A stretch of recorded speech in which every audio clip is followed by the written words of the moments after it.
Hey there. Hey, everybody. My name is John Cumberworth, and I'm here with Kevin Tully. John with Acting Executives. We provide fractional executives for law firms and small business owners to help them scale their businesses. So looking forward to chatting with Kevin today. Kevin joins us with over 15 years of business development and marketing experience with high growth teams. And most recently, he is a former CMO of a multi-state and high growth personal injury law firm. So he's very aware of how to get clients, how to get cases for law firms. And so I'm really excited, Kevin, to talk to you about business development, how that works with marketing and other things that firms are already doing. So if I missed anything on the intro, let me know. But looking forward to chatting with you and learning more about BD for firms. Yeah, no, thank you for having me. Good morning, good afternoon, everybody, wherever you are in the world. Let me go ahead and share my screen and we'll get started. And while Kevin's doing that, if there's any questions, we have the Q&A in the chat as well. We'll make sure we have time at the end for Q&A. But during the presentation, if you have questions, put it in there. I'll keep an eye on it. We'll make sure we answer those kind of as they come through. Perfect. Everything look good from your end, John? All good. All right. So as John said, my name's Kevin Tully. I'm a former attorney, entrepreneur. I've been in marketing and business development for the last 15 years or so, most recently CMO at a law firm. And today I am working with lawyers to help them get more clients from their business development. And we do that by creating a repeatable process that saves them time. I've found that most attorneys want to get more clients from business development, but as you all know, attorneys tend to be very busy people, right? So if you have tried business development in the past or you don't know where to start, let me tell you that is not your fault. In the legal world, there's a complete lack of training most times, and often, if not always, you have competing priorities, which are namely taking care of your clients. So today, I'm going to lean on Zig Ziglar for a quote here. You don't have to be great to start, but you have to start to be great.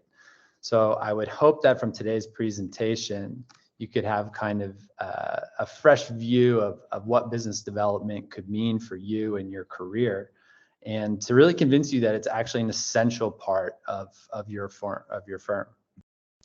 And so I actually think business development can change your life. That sounds like a really big statement. You might even be saying that sounds like a bullshit throwaway statement. But if I told you that your law firm could become more profitable and as a result, you could pay yourself more money, would that change your life? If you were promoted to partner, if you could get that next job offer, if you made more money in your career, would that change your life? And most importantly, I want you to have quality relationships in your communities outside of the digital world. As the saying goes, the quality of our relationships determines the quality of our lives. And I really think through building partnerships, which at the end of the day is what business development is all about, is that you can build those relationships in your community. So we're going to focus on how building your network can improve your law firm. But I want you to keep in the back of your mind that as you build a larger network, you have access to so much more beyond just new business. And at the same time, you have the ability to help a lot of other people as well. So that's my soapbox. I'll get off of it. We'll get back to talking about why business development is essential for your firm. The first thing I want to touch on is that as firm owners, you want to avoid what's called what I call the Google Ads dependency trap. And you're going to do that because you want to protect your profitability. We'll talk more about that in a second.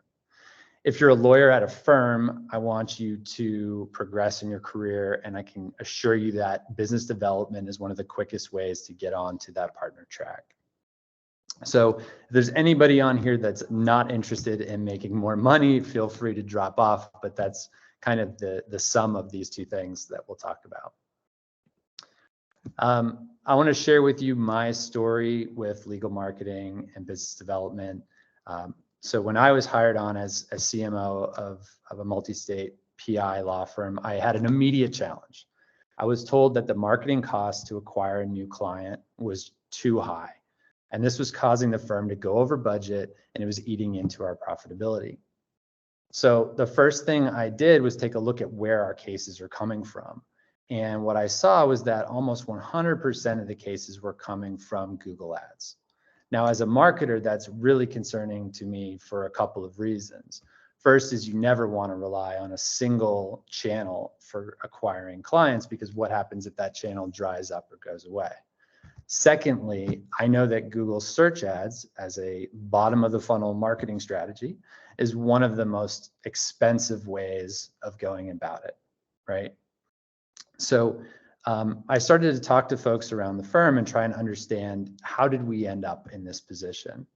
And what I learned was that in the beginning, there were, one or two attorneys, and most of the cases were coming in through their networks, through business development. But the firm was kind of early to get on the train for Google Ads, had success with that. And as a result, the attorneys got really busy, right? So they stopped doing the business development component in order to serve their clients. Google Ads continued to work well. The firm continued to staff up, more attorneys, more assistants. And those new folks coming in saw that the old guard, the established attorneys, weren't doing business development.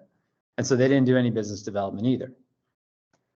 Now, at the same time, Google Ads is becoming more and more popular with attorneys. And Google Ads is an auction style ad platform, right? So the more folks who are doing that form of advertising, the more the prices are going up.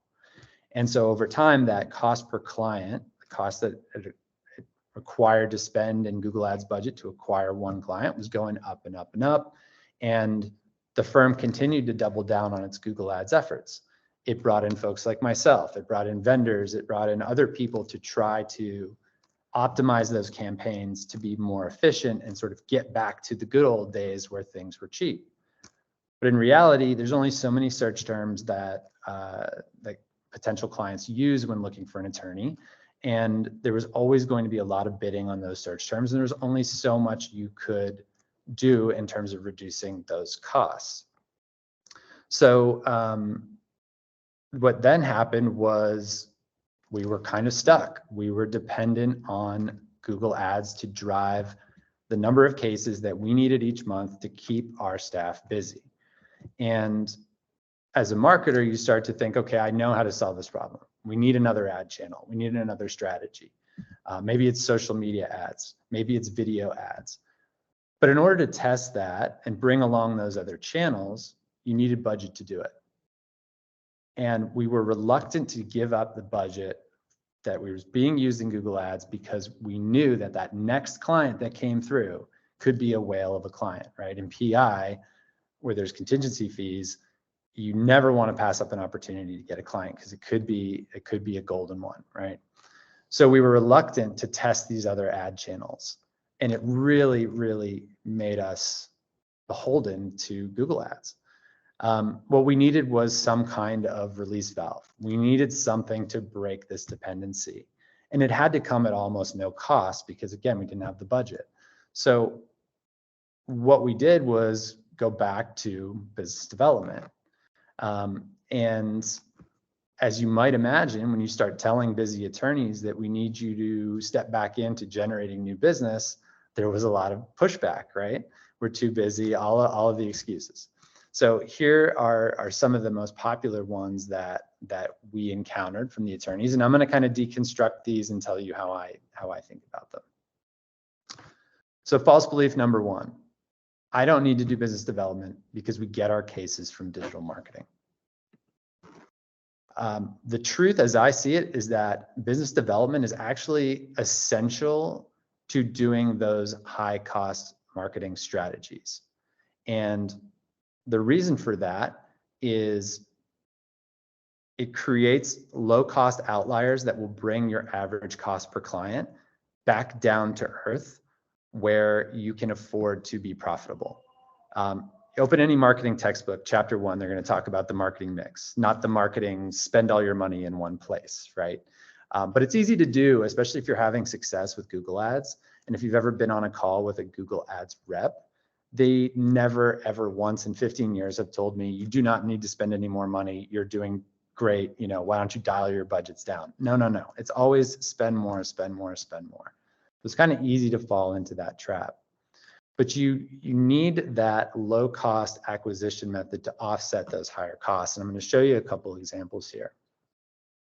So let's assume our goal is we need, and these are somewhat fictionalized numbers, but also I think in the realm of what I've seen in a variety of different firms. Let's say we have a goal of 20 clients per month, and we're going to get 13 of those clients from Google Ads at an average cost per client of $5,000.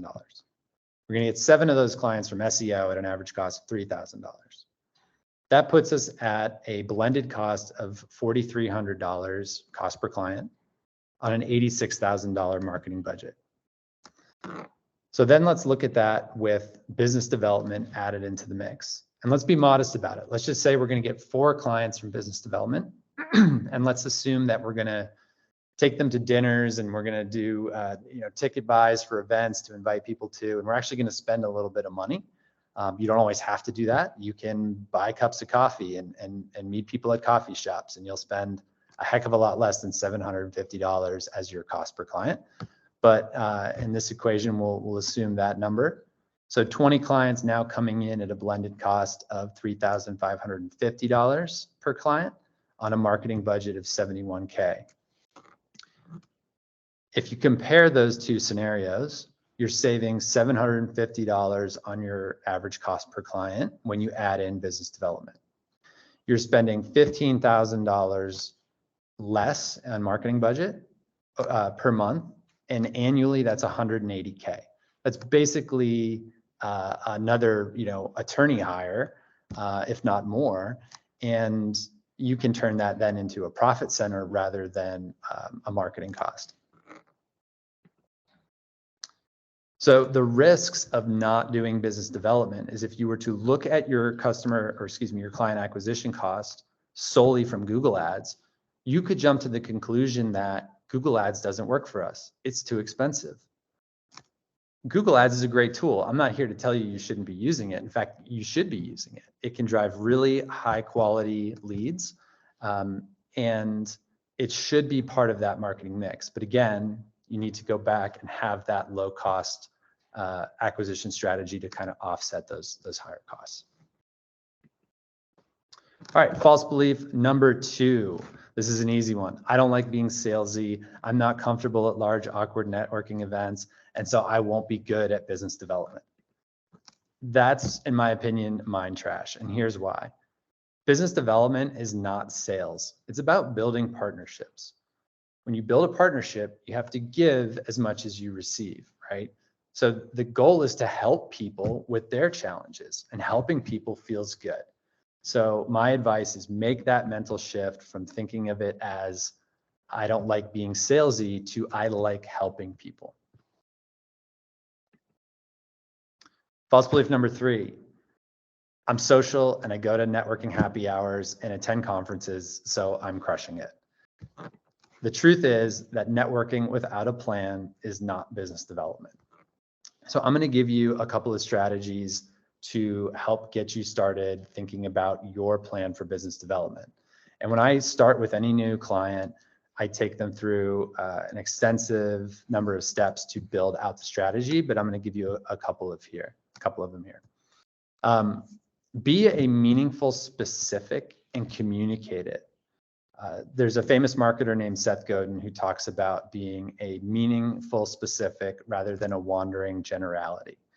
And what we mean by that is identify yourself as being someone who can solve a specific problem for a specific type of person, so that when the referrals or the potential referral source that you're networking with comes across a similar scenario in their life elsewhere, your name is going to pop to the front of their mind because they know that you do this exact thing. So I'm going to give you. Devin, could I add something to that? I was going to say I've dealt with that in my over my course of my career in different businesses and my current business right now. I go to a lot of networking events here in Austin, and it's anything from legal events to small business events to startups. And that question, what do you do? Right? That what's your name? What do you do? Being able to answer specifically, this is what I do and this is who I help and this is how, within 2 sentences. If you can narrow that down, it takes time, it takes thoughtfulness, but it's key. I have an attorney client that is focusing on TBI cases, and before that it was just general PI, and now TBI is really a focus. And so at a networking event, he had another attorney that said, "Oh, great! Now I have someone that I can send TBI cases to when they come across my desk." So Yeah, being specific is very helpful for sure, but hard to do. absolutely. Takes some time. It does, and it can be a challenge. I've heard someone say it's hard to read the label from inside the jar, right? And when we're trying to read our own label, it can be challenging. I'm going to share with you a tool that I like to use. Now, you could think of this as personal branding, and it is, but in marketing, there's this concept of a marketing one-liner. And the marketing one-liner exists because people remember stories. A good story is going to have a hero, a guide, a conflict, and a resolution. You can think of almost any movie you've ever seen. Those components are going to be in that story, right? And so what the one-liner does is it helps you build your story. It asks that you identify your client's problem, what you do better than anyone else to help solve it, and the blissful result that the client experiences when they apply your solution to their problem. And so an example that I have here is that many clients facing tax issues are overwhelmed and confused by our convoluted tax code. That's identifying the client's problem. As a former teacher turned lawyer, I excel at helping clients understand the relevant tax implications, allowing them to make better decisions that reduce tax liability and increase net revenue. So again, you've got the problem, the solution you offer, and the result. And really, you can kind of think of this like an elevator pitch. If you're at a networking event, a cocktail hour, you can have this as your go-to story of what you do. And it's going to stick in people's minds, and you're going to be the first person they think of when they have a referral for this type of issue. All right, strategy tip number 2, know your target audience and start accessing them through your spheres of influence. So what do I mean by that? I'm sure you all know what I mean by your target audience, but you want to be really thoughtful about who are the people in the community that interact with the types of clients that I'm looking to meet. If you are in personal injury, you're dealing with the general population. Maybe a corporate attorney is not the best person for you to be networking with. You most likely don't want to be networking with other personal injury attorneys who are competing for the same cases you do. Now, maybe that's different if they're out of state and practice in a different jurisdiction, but for the most part, you'd want to interact with somebody like an immigration attorney or a real estate attorney, someone who also deals with the general public. And you want to start your cold outreach, your communications, inviting people to network with you. You want to start that through your spheres of influence. So by spheres of influence, I mean things like your alumni networks, your professional networks, religious organizations. If you have kids, their youth sports, their schools, because there's social accountability in those spheres that you want to take advantage of. And it's not that you're being opportunistic, it's just that you're more likely to get a response from somebody that you have some kind of connection with than someone that you have no connection with at all.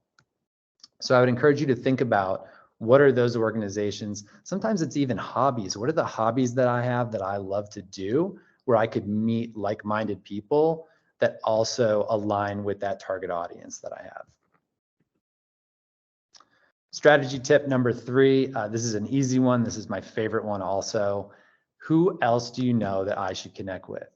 When you have an opportunity to meet someone and get to know them and share your story, etc., end your interaction by asking them, who else do you know that I should connect with?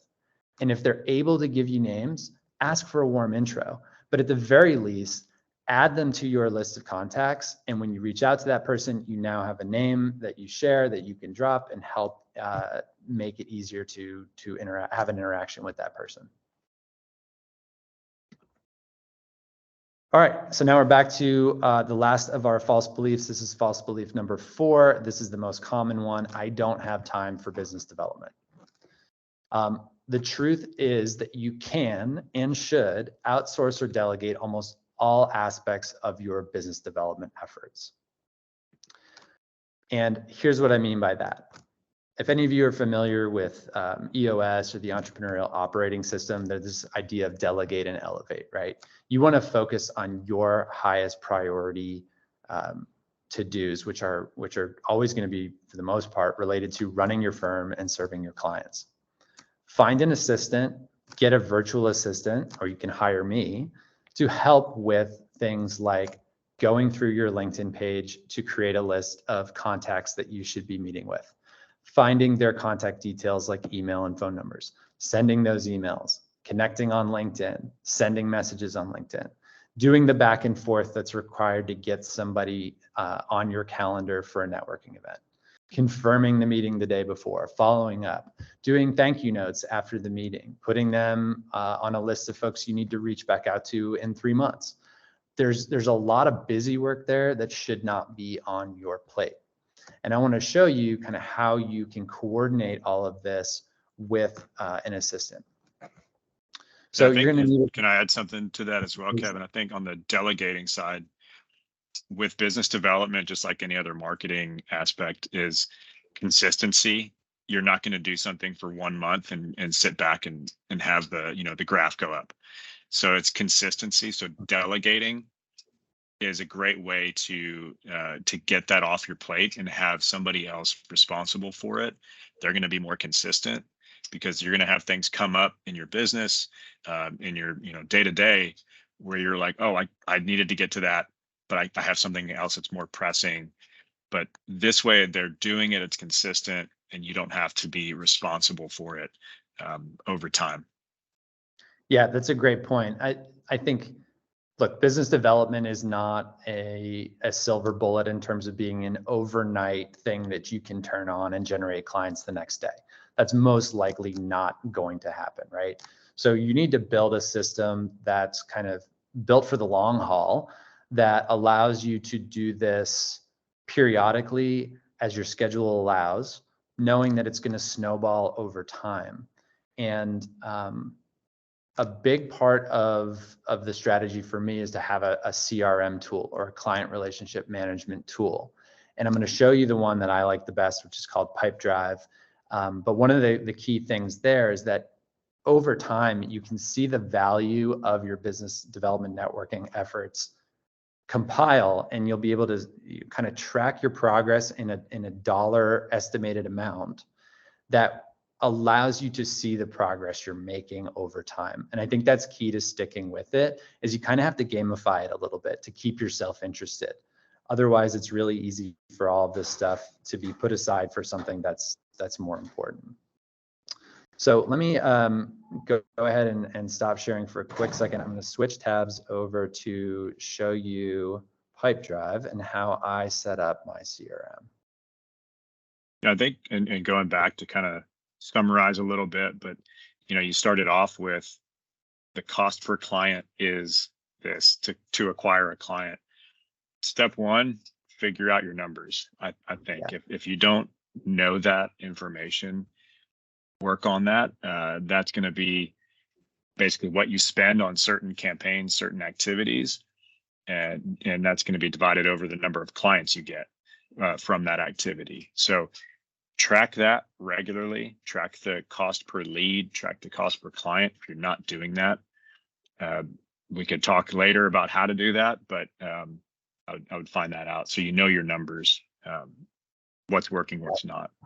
Yeah, I flirted with the idea of having a slide to go over all that, but I figured that's probably a whole other topic. That's a whole different webinar, right? Yeah. Yeah. So John's your guy there. Yeah. All right. So let's go, excuse me, go ahead and look at, this is a CRM called Pipedrive.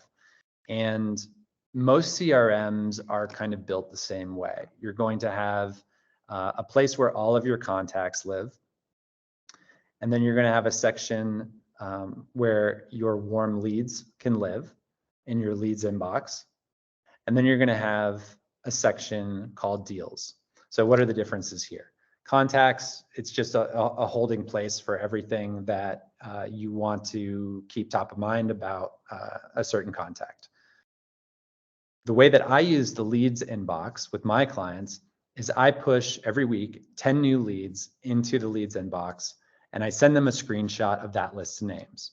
And I ask them, go through this list real quick. Let me know if you have existing relationships with any of these people already. I don't want to do outreach on your behalf to someone that's your next door neighbor introducing yourself for the first time, right? That's a bad look. So tell me if you have relationships with any of these people. Tell me if any of these people shouldn't be contacted. And then once those are all approved, I move them into this phase here, which is the deals phase. And the deals phase is a sales pipeline. So we have all of our steps from left to right, which are concrete steps that each of the business development contacts need to go through in order to get to a place where we think they're ready to start making referrals in our direction.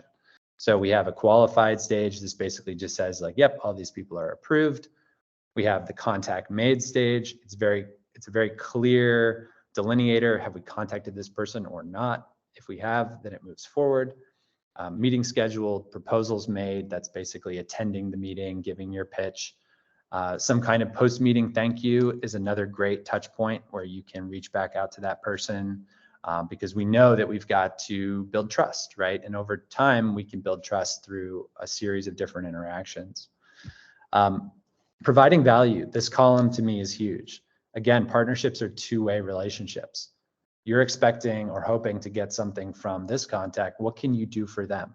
So when you're having that business development meeting, get to know them personally, get to know the challenges they're facing in their business, make mental notes of those things, because that's going to provide you with an opportunity and a way to follow up with them in the future if you can help them solve that problem. And it may be something as easy as just introducing them to someone in your network who has a solution to what they're dealing with, right? And the way that the CRM is set up with each of these different columns is that you can assign a probability that this contact refers me new business. So as you move from left to right, you can see these probabilities are going up. And the reason that that's key is you can assign a value to each one of these cards that's something akin to the average revenue that you would expect to generate for your firm from a new referral. And then as you move these cards from left to right, you can see at the top that you have an overall pipeline value as well as a weighted pipeline value. So here I assumed that a referral from any one of these sources would be worth $20,000, and 5% likelihood that that comes true at the qualified stage, 100% likely that it comes through at the referral stage, and as they move forward, you see this value go up and to the right. I think what's most important here is that you have an estimate and that you can measure progress over time. I don't know that getting this number exactly right is really what matters. It's more about the trend. Because when you sit and you review with your assistant, you can say, okay, is our pipeline value going up and to the right, or are we stagnant? Another nifty feature of this that allows you to kind of have some oversight to your pipeline is you can set what are called rotting times. So these are just basically how many days go by before I want this deal to start to turn this funky red color that reminds me we haven't touched this one in a little while and we want to do something for this person to move them forward in the pipeline. On the individual deal level, you have the ability to send emails using templates directly from Pipedrive. So this connects with your Outlook or your Gmail, and you can have a template that you've set that has, their first name brought in, and then you can put your whatever your messaging is that you want to use. On my website, I do share my ideal template for cold outreach. If anyone wants to steal it, I would encourage you to do so. But this makes it really easy for someone to just come in here, shoot off a bunch of emails, as well as do any other activities that you might want to make part of your regular process within the deal stage. So there's a lot of automations you can set. Anytime a new deal is created, boom, boom, boom, these 10 activities are generated, and your assistant can go through and do those things for you in order to help move people forward. Now, obviously, you're the one who's going to have to do the face-to-face interacting.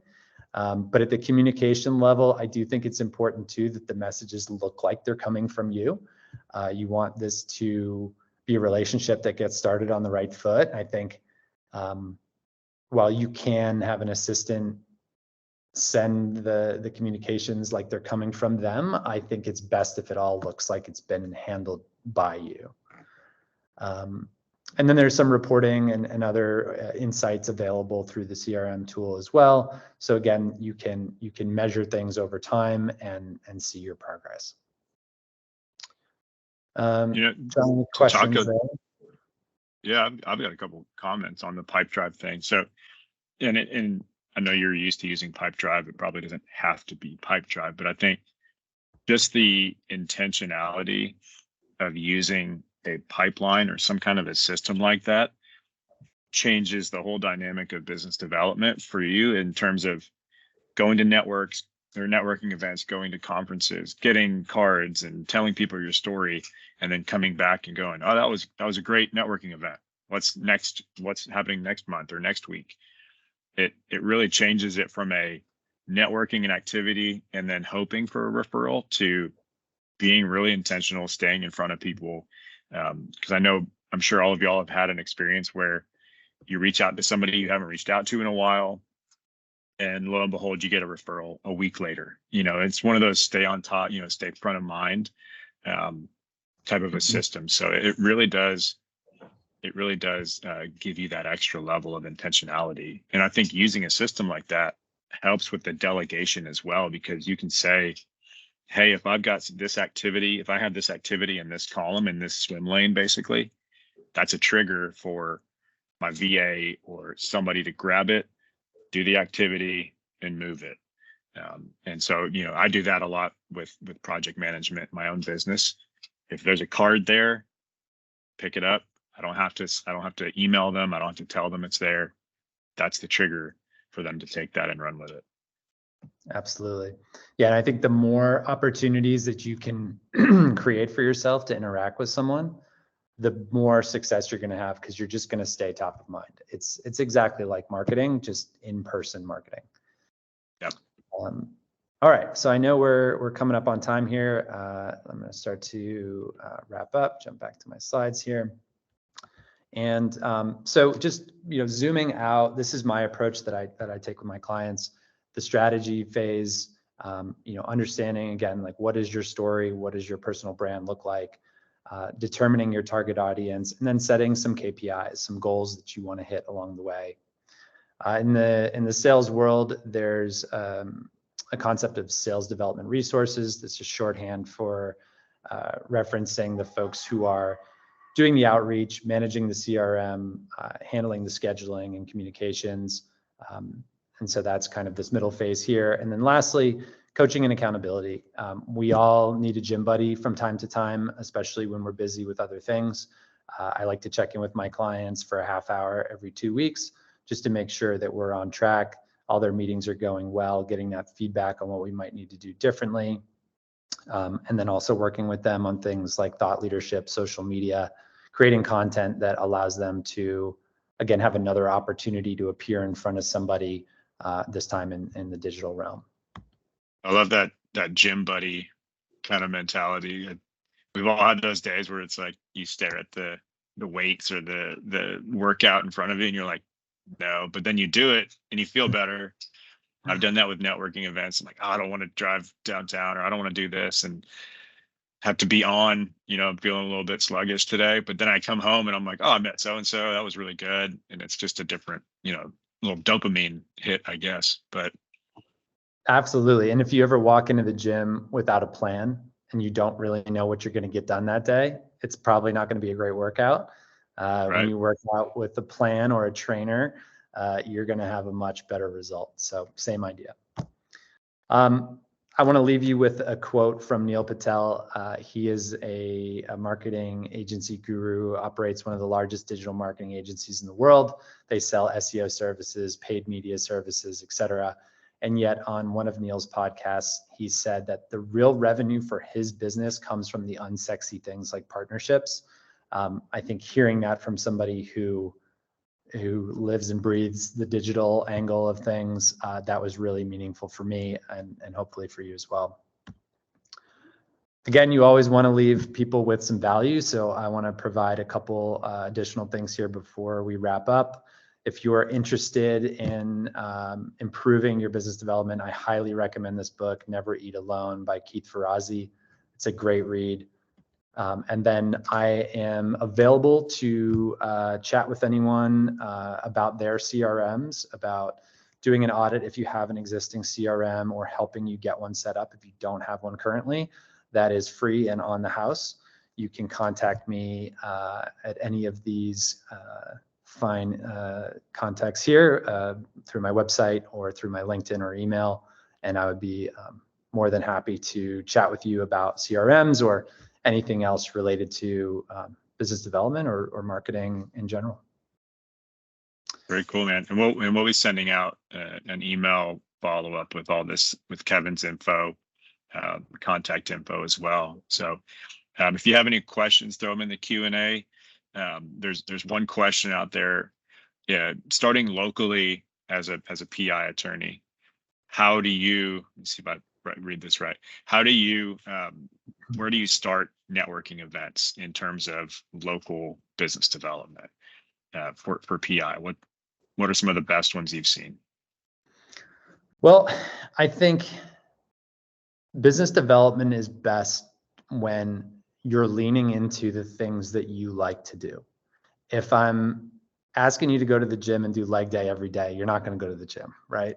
Just to go back to that analogy, you've got to do the things that come natural to you and match with your personality and your interests. There's a lot of great examples out there of people who have leaned into their interests in order to generate business development or generate new business. So here's an example. There's an attorney who's a cyclist, loves to ride bikes, is constantly on forums talking about bike parts and other things, bike races, whatever it is. In his signature line, he included that he's a personal injury attorney who helps cyclists who have been in accidents. He generates a ton of business just from being active in that online community. It comes natural to him. He enjoys doing it, so he does it more. And as he does it more, he gets more referrals. So I would keep that in mind. You might even just think about, am I better one-on-one with people, or am I better in a room? What's more comfortable for me? As a PI attorney, I think what's really important is that you're connecting with other attorneys first and foremost. There's sort of there's sort of a special thing that happens with getting referrals from other attorneys.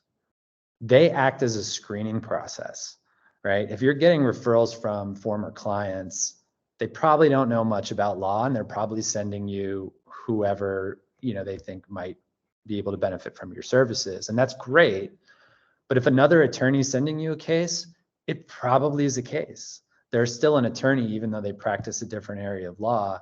And that's going to lead to a higher conversion rate from that lead to client. And some of the best cases we saw at our firm came from those attorney referrals. So I would recommend that as a starting point. Very cool. I think you mentioned in that Kaizen board, Kanban board, add value is one of the columns. One thing when I did a lot of partnership sales and strategic partnerships, within digital marketing, even prior to that, when I was in supply chain and oil and gas, I always brought it up with transparency, but I said, I can't promise a quid pro quo, right? So we had Client Chat Live, business I co-founded. We provided live chat for law firms throughout the US, Canada, and we partnered with a lot of marketing agencies. And I told them, I said, listen, we want to add value by being a great service provider for your clients, but I can't guarantee that I'll give you referrals because people aren't asking me for digital marketing agency referrals. It was more the other side. So just being open, I couldn't go, one for one with them, but this is in your interest, your best interest. And I want to be able to serve that and serve your clients well. And they found value in that. So just something to keep in mind. I think if you're out there, it doesn't have to be a one for one, type of a situation. Yeah, and it's never going to happen at exactly the same time, right? You may be able to help someone out years down the road. You never know. But yeah, totally agree. Here's a question. What can you do after the referral comes in, best practices for how to handle referrals that come into your firm? Yeah, I wonder, is that about how to say thank you to the referral source and keep them in your good graces, or is it more about like the intake portion of things? I'll start with the first part, and you can tell me if I'm going down the wrong track. But maintaining great relationships with folks who are sending you cases is the number one thing that you need to do, right? You want to incentivize more of that. So if you're in a state where fee sharing is permitted, that's a huge one. If somebody can get mailbox money from sending you clients that they can't take on themselves, they are going to continue to do that all day long. Communication is key. Keeping the referral source, if they're an attorney, up to date on what's going on with the case so that they're in the loop is huge. Obviously, doing great work for the client is also one of the most important things. If word gets back that, it wasn't a great experience for the client, they're probably not going to refer you more business in the future. But then in addition to all of that, I think trying to do something back in return for them, trying to say thank you in a really meaningful way, all that is really important. Gotcha. And I can take the intake part of that side as well. So I think if you don't want to treat it any differently than somebody calling your firm necessarily, you don't want to change the way you're handling that. So send them through the same process. But if they say so and so sent me, make sure it's very clear. And if they do say they told me to talk to X lawyer, get them in front of that lawyer, right? Don't worry about going through the process too tightly. But you still want to get all the same information. You still want to put the same info into your CRM that you do with anybody that contacts you.